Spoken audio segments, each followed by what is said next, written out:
నెల్లూరు నగరాన్ని బయట ప్రాంతాలకు కలిపే ప్రధాన వంతెన వెంకటేశ్వరపురంలోని టీ ఆకారపు ఫ్లైఓవర్. ఈ వంతెన మీదుగానే సుదూర ప్రాంతాలకు వాహనాలు సాగిపోతుంటాయి. అంతటి ప్రాముఖ్యం కలిగిన ఈ వంతెన మరమ్మతుల పనులు శరవేగంగా జరుగుతున్నాయి. మరో నెల రోజులలో ఈ బ్రిడ్జిని అందుబాటులోకి తెచ్చేందుకు అధికారులు కృషి చేస్తున్నారు.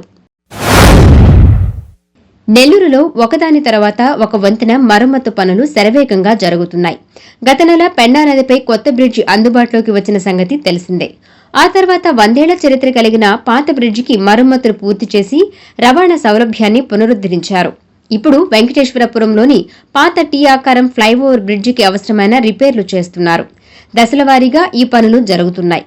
ప్రస్తుతం నెల్లూరు వైపు వెంటనే భాగాన్ని మూసివేసి పనులు చేస్తున్నారు. దీంతో అటుగా వెళ్లే వాహనాలను తాత్కాలికంగా డైవర్ట్ చేశారు. 10 రోజులలో ఈ పనులు పూర్తి చేసి పడుగుపాడు వైపు పనులు మొదలుపెట్టనున్నారు. మొత్తంగా ఈ నెలాఖరులోపు పనులు ముగించి ఫ్లైఓవర్ను పూర్తి స్థాయిలో అందుబాటులోకి తీసుకురానున్నారు. ఈ ఫ్లైఓవర్ వంతెన పనులు పూర్తయితే వాహనాలు మరింత వేగంగా పరుగులు పెట్టే అవకాశం ఉంది. ట్రాఫిక్ జామ్ అనేది లేకుండా ఈ మార్గంలో వాహనాల రాకపోకలు సాగించేలా వంతెన సిద్దమవుతోంది. వీలైనంత త్వరగా పనులు పూర్తి చేసి ఫ్లైఓవర్ను అందుబాటులోకి తీసుకురావాలని ప్రజలు కోరుతున్నారు.